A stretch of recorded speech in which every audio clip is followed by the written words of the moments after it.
Good evening, everyone. Today is much later than what we have been doing in terms of sharing time together daily. It's just past 7 p.m. So I really got to work on. I need to flow. Life will flow by itself. Maybe this isn't meant to happen. Who knows? However, as I shared, my desire, my intent is to wake up earlier. And that didn't happen today. My sleep has just been slightly off. Healthy, wonderful, feel great, optimistic. Sleep's always been something for me, though, that's just inconsistent. I remember being up till 2 in the morning as a student. Middle school kid, can't fall asleep watching TV. Talk sex with Sue Johansson. I believe that was the name of the show. That was funny because my buddy had put me on that. Honestly, it was kind of a weird show. Yet at the same time, I don't know, because I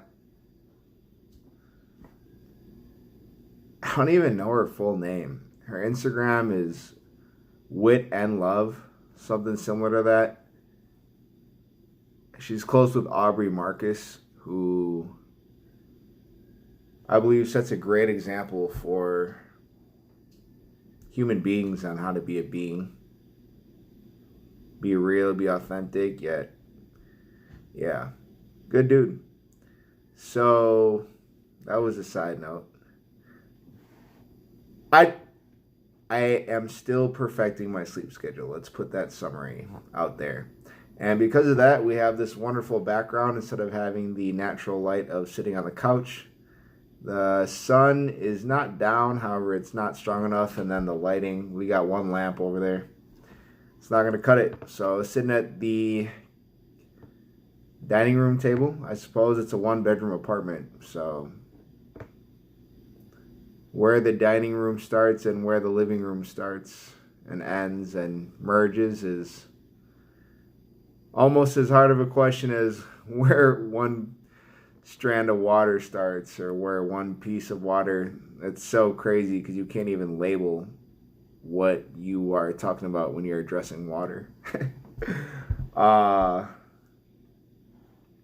That's how intelligent it is. That's how connected to love and source it is. What does water ask for in return? As one of my favorite poem shares,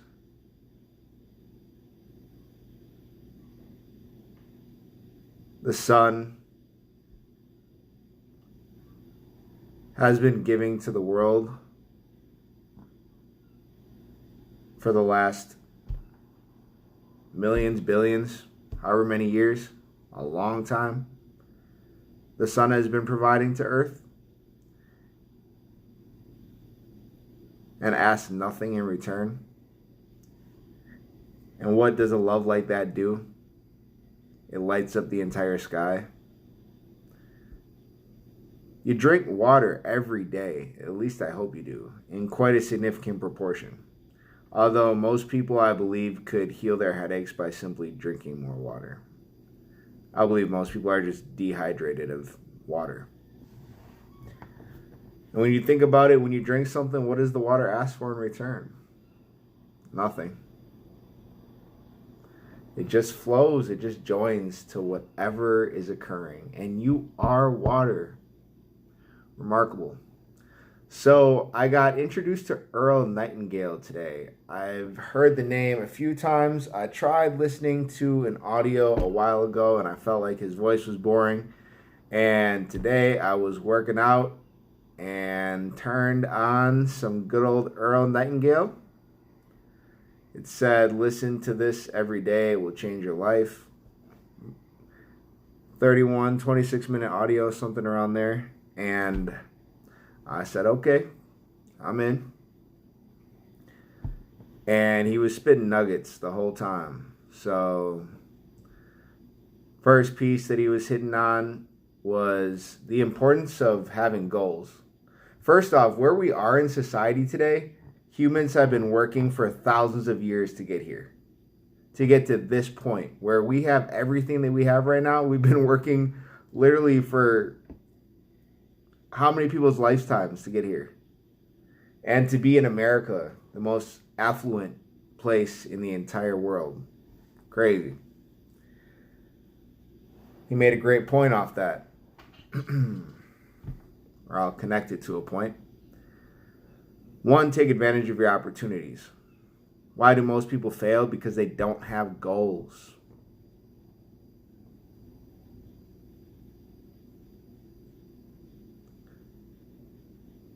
Would you ever plan to go on a vacation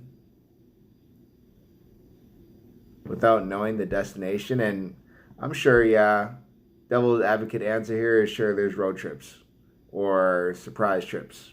Maybe. However, most people plan their vacation. Most people truthfully spend more time planning their vacation than they do planning their life, planning their finances. Having goals. Now, you're going to have your plan and you're going to have your goals, and God, life is going to do something totally different than what you expected, bigger than what you expected. However, have some direction. That's why we love Google Maps, because Google Maps gives us directions. We give Google Maps a destination and they tell us how to get there. Well, when we write down our goals, we're telling life, this is the destination I want. Now, you're going to create a plan to try to get there, and you're going to follow the plan the best that you can. However, you got to take the detours that life gives you. The whole point, though, is to have a destination for where you want to go. What is your life worth? What is your purpose? Why are you here? Please set some goals.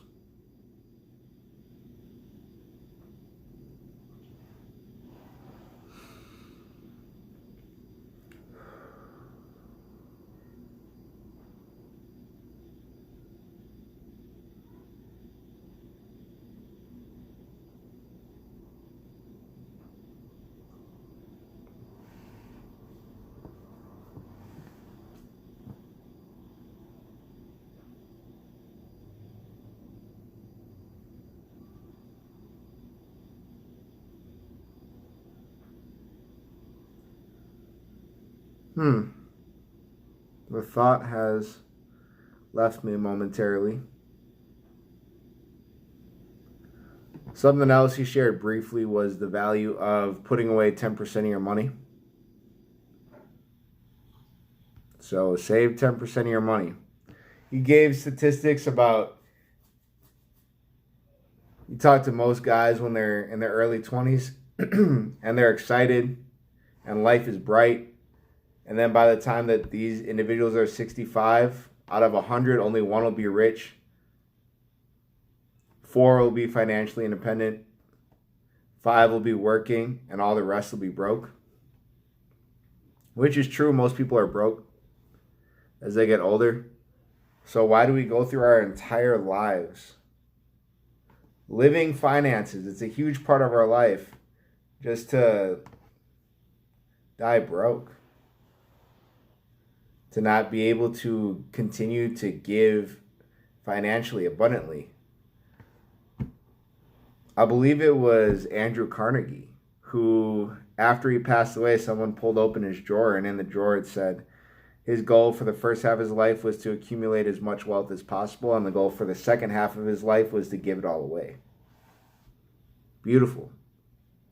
How can I get as much as I can and then give it back to everybody?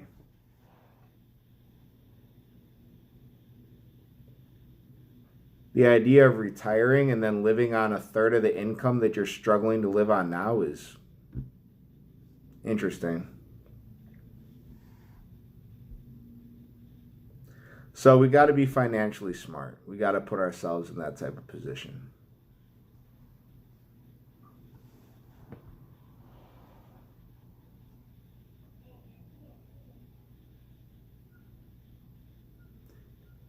There it is.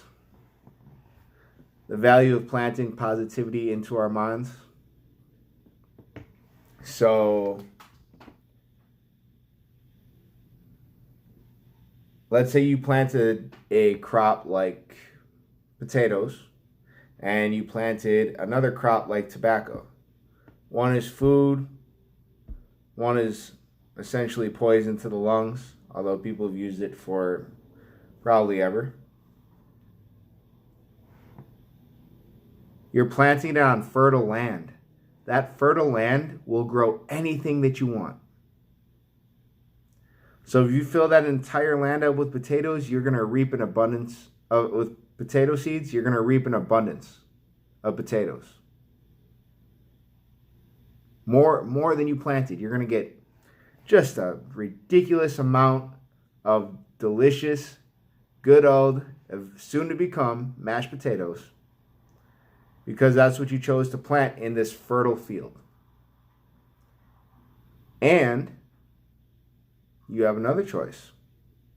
You could take that fertile land and fill it with tobacco and grow that. And instead of having food to live off of, you got a lot of tobacco to smoke. Well, who would do that? If they had the choice between food or tobacco, because they had one field and that's what they were going to live off of, who would do that? Nobody. Well, your mind is that fertile field. And the mind does not discriminate towards positive or negative. It accepts both. And it will give back in abundance more than what you gave to that, more than what you gave to it. So if you choose to fill your mind with positivity, you will get back an even more positive life than what you chose to fill it with. And if you choose to fill it with negativity, you'll get even more back out. So what are you choosing to fill in your mind? Thank you. Because this was actually where I wanted to go. Perfect segue.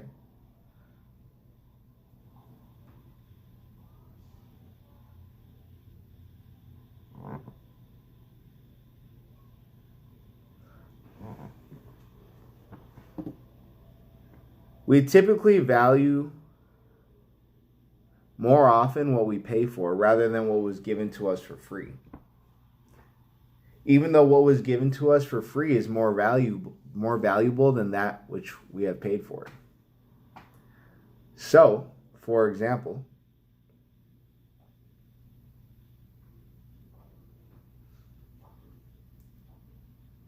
we were given a mind, we were given a body, we were given awareness, we were given hearing, we were given sight, tasting, smelling, feeling. A voice. That one I just realized a while ago because my fiance was on a call with one of her business partners, and her business partner had brought her baby onto the video and said that she's starting to get a voice. Isn't that crazy? To have a voice. All things that if we lose them, we would never get them back. If we lose our arm is never coming back. You lose your sight. Now, of course, miracles exist. We're getting the idea here, though. So instead of spending time appreciating those and allowing those gifts to bring us more abundance, especially if we appreciated our mind and filled it with pleasantries, we tend to focus on materialistic things. Partying, clothes,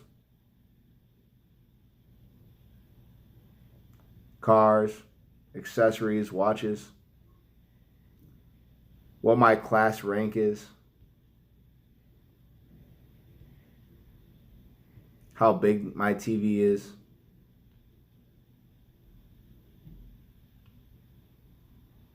if I won in a video game, so on, and so on. How big my house is. We value that which we pay for more than that which we receive for free. Yet what we receive for free is more valuable. And what a great place to end on. This makes me want to read every epilogue. I don't even really understand what an epilogue is. I just had a feeling to read this one. And it's a must do. I still am saying Walk in Their Shoes by Jim Ziolkowski. We are now connected on LinkedIn, which I'm excited to ignite that conversation. Second last page. While my choices have led me on a unique path, you have your own choices to make and your own path to follow. But each of us has the power to take action, to light a fire and be the ignition for others. We can contribute and find inspiration in whatever enriches our lives. We can go forth with courage, compassion, and commitment. The scope doesn't matter. What's important is what Mother Teresa often said: do the small things with great love.